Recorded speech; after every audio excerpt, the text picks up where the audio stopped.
Now to the latest on the pandemic, or what many hope will be the end of it. California has become the first state to roll out its planned endemic phase to live with the virus. NBC News senior medical correspondent Dr. John Torres joins us now. Dr. Torres, good to have you with us on this Friday. So let's start with that big news from the West Coast and remind us, what does it mean to reach endemic stage? And Joe, what it means is we've reached a stage where the virus is manageable. We can go on with our daily lives. We don't have to do the shutdowns. It's not going to be quite as disruptive, but at the same time, it means that it's predictable. We know there could be outbreaks. We know when those outbreaks are happening, and we have a better idea of how to handle them. And that's usually through testing, treatment, vaccines, those types of things. And so the good news is they're starting to look forward to that. The news we still have to remember is we're not out of the pandemic yet. This is just planning at this point.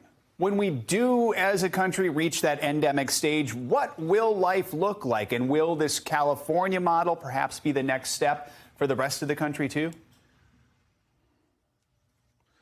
And Joe, I do think this California model is something the rest of the country is going to look at, and they're going to say, okay, we need to go ahead and plan like they're planning and maybe change it based on their location. You know, after spending, 30 plus years in the military doing this type of planning, it's nice to see the planning go into place. It's just we have short memories, so we need to make sure this continues year after year because this virus is going to be with us, and it could, again, have those outbreaks we're talking about. And what we're talking about are things, if you remember, at the beginning of the pandemic, we were short on masks. We were short on tests. They're trying to make sure that's not going to happen again. So they're stockpiling those. We now have vaccines. They're starting to stockpile the vaccines so they can have those in place as well. They're having plans for what happens when outbreaks do occur, because they will occur. What do we use for metrics to say, okay, we need to put masks on, maybe shut schools down and go remote for a few weeks, maybe have people go work at home, those types of things, but have those plans in place so we're not caught flat-footed like we were with this pandemic. And we're getting to that endemic stage again. It's probably still a few months away, maybe summertime, hopefully, if we keep our fingers crossed.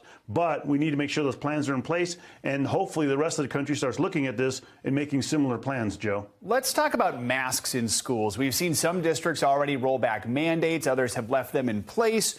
What do you tell a parent who's unsure whether their child should mask up in the classroom? What I would tell them is look at themselves, their children, their family, and their location and see what's going on in that area, because everything's being put on a local level now.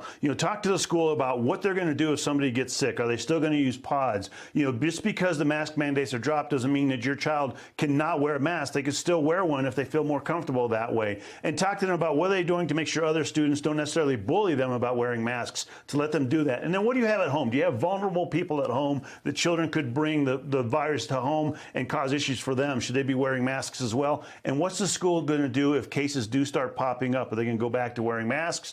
What are they going to do in cases like that? And so using those things, I think hopefully parents can get a better education and better understanding of what's going on at the school, and then make decisions based on their own family and their own needs, Joe. All important conversations to have as we look to the future. Dr. John Torres, as always, thank you. Have a great weekend.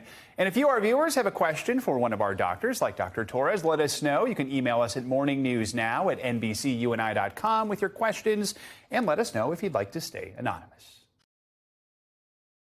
Thanks for watching our YouTube channel. Follow today's top stories and breaking news by downloading the NBC News app.